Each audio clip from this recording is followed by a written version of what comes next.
एक नदी के किनारे एक मेंढक और एक चूहा रहते थे।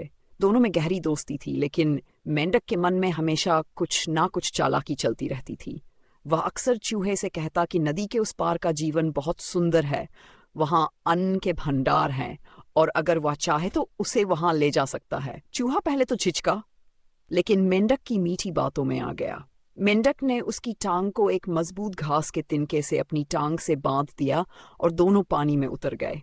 चूहा डर रहा था, लेकिन मेंढक ने कहा कि उसे तैरना नहीं आता तो कोई बात नहीं, वह उसे खींचकर नदी पार करा देगा।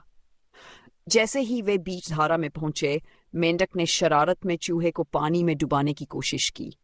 वह चाहता था कि चूहा डूब जाए, जिससे वह अपनी चालाकी पर हंस सके। चूहा संघर्ष करने लगा, परंतु बंधी हुई रस्सी ने उसकी मुसीबत और बढ़ा दी। उसकी हालत खराब होने लगी, वह छटपटाने लगा। तभी ऊपर से एक चील उड़ी और उसने पानी में संघर्ष कर रहे चूहे को देख लिया। उसने झपट्टा मारा और अपने पंजों में चूहे को दबोच लिया। लेकिन चूहा मेंढक से बंधा था, इसलिए चील जब चूहे को ले उड़ी तो मेंढक भी उसके साथ ऊपर चला गया। थोड़ी ही देर में चील ने दोनों को पास के एक बड़े पत्थर पर पटक दिया। मेंढक गंभीर रूप से घायल हो गया और उसे अपनी गलती का एहसास हुआ। उसने चूहे को धोखा देने की कोशिश की थी, लेकिन उसी चालाकी का शिकार वह खुद बन गया। धोखा देने वाला हमेशा ये भूल जाता है कि उसकी चालाकी एक दिन उसी पर भारी पड़ सकती है। अजय और विजय जुड़वा भाई थे, मगर उनकी सोच और आदतें एक दूसरे से बिल्कुल अलग थीं। अजय शांत, गंभीर और मेहनती था, जबकि विजय लापरवाह और हर काम को टालने वाला। दोनों का एक ही सपना था, एक सफल इंसान बनना, मगर उनके रास्ते अलग थे। एक दिन गांव में एक प्रसिद्ध व्यापारी आया, जिसने घोषणा की कि जो भी उसके दिए हुए बीज को सबसे अच्छी तरह उगाएगा, उसे एक बड़ी नौकरी और जीवन भर की सफलता मिलेगी। दोनों भाइयों को भी एक एक बीज मिला।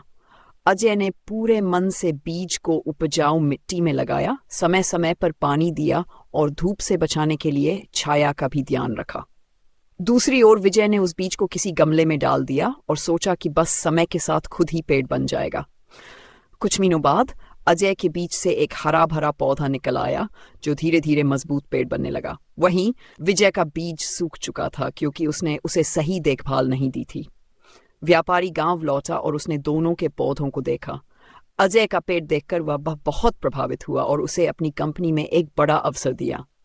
विजय समझ चुका था कि मेहनत के बिना कुछ भी संभव नहीं। समय बीता, अजय सफलता की ऊंचाइयों तक पहुंच गया और विजय ने भी अपनी गलतियों से सीख ली। उसने मेहनत करनी शुरू की और कुछ वर्षों बाद वह भी सफल बन गया। जीवन में सफलता का बीज हर किसी के पास होता है, मगर जो उसकी सही देखभाल करता है, ये घना रुख बना पाता है।